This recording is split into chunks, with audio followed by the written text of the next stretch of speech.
कहानी की शुरुआत होती है पुष्पा जी से, जिन्हें लगता है कि अनु की यह नौकरी उसकी पढ़ाई पर बुरा असर डाल रही है। वह मानती हैं कि अभी अनु की उम्र है पढ़ाई पर ध्यान देने की, कमाने की नहीं। वहीं आलोक, जो अनु का भाई है, अपने सपनों के लिए पूरी तरह से समर्पित है और वह भी मानता है कि अनु को यह नौकरी छोड़ देनी चाहिए। इसी बीच अनु के पापा को भी कुछ शक होने लगता है। उन्हें लगता है कि आर्या और अनु के बीच कुछ ऐसा चल रहा है जो सामान्य नहीं है। वे महसूस करते हैं कि अनु के करियर के नाम पर उसकी निजी जिंदगी प्रभावित हो रही है।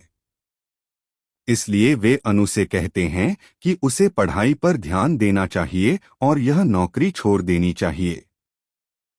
अनु इस बात से हैरान हो जाती है और पूछती है, ये आप क्या कह रहे हैं पापा?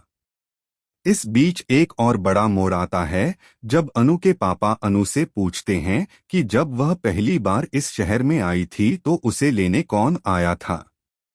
अनु जवाब देती है कि उसे आर्या लेने आए थे क्योंकि उसका ट्रांसफर कैंसिल हो गया था। इस पर उसके पापा सवाल उठाते हैं, क्या आर्या हर एम्प्लॉय को खुद लेने जाते हैं या सिर्फ तुम्हें? पुष्पा जी बीच में कहती हैं कि शायद वो लड़की अकेली थी और रात का समय था, इसलिए आर्या खुद लेने चले गए होंगे। लेकिन अनु के पापा को ये सब बातें हजम नहीं होती। उन्हें लगता है कि बार बार हो रही ऐसी घटनाओं को अब नजरअंदाज नहीं किया जा सकता। पहले आर्या का अनु को नौकरी देना, फिर उसकी शादी रुकवाना और अब ट्रांसफर वापस कराना, ये सब बातें उन्हें परेशान करती हैं। दूसरी ओर झेंडे और मीरा की कहानी चल रही है। मीरा बहुत दुखी है, वह रोती है और कहती है कि उसने अपनी पूरी जिंदगी इस ऑफिस और अपने बॉस के लिए समर्पित कर दी, लेकिन एक लड़की के लिए सब कुछ बदल गया। मीरा का दर्द देखकर झेंडे भी भड़क जाता है। वह कहता है कि आर्या को उस लड़की से प्यार हो गया है और ये सब जात पात नहीं देखता, प्यार तो अंधा होता है। मीरा कहती है कि अब इस अनु को सबक सिखाना पड़ेगा। इस पर झेंडे कहता है, अब या तो इस ऑफिस में अनु रहेगी या मैं। वह आर्या से मिलने जाता है और उस पर कई आरोप लगाता है। आर्या शांतिपूर्वक जवाब देता है, कुछ नया बता, ये सब पहले भी सुन चुका हूँ। ब्लैंक चेक, जॉब, शादी रुकवाना और क्या? तभी झेंडे अनु को घटिया शब्दों में बदनाम करता है।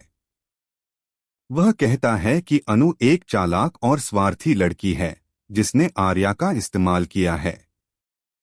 वह कहता है कि अनु जानबूझकर होटल में रुकी थी, जानबूझकर बस में बैठी थी ताकि आर्या उसके पीछे आए। झेंडे यहाँ तक कहता है कि अगर आर्या ने होटल में कुछ भी किया होता तो अनु कुछ नहीं कहती, क्योंकि उसकी ख्वाहिशें इतनी बड़ी हैं कि ये उसके लिए छोटी बात है। यह सुनकर आर्या का गुस्सा फूट पड़ता है और वह झेंडे को जोरदार थप्पड़ मार देता है। इसके बाद झेंडे शर्मिंदा होता है, खुद को शीशे में देखने से भी कतराता है। मीरा उससे मिलने आती है और कहती है कि उनकी सारी परेशानियों की जड़ एक ही है, अनु। इस पर झेंडे कहता है कि अब वह इस टूटी हुई कश्ती को और नहीं चला सकता। वह ऑफिस,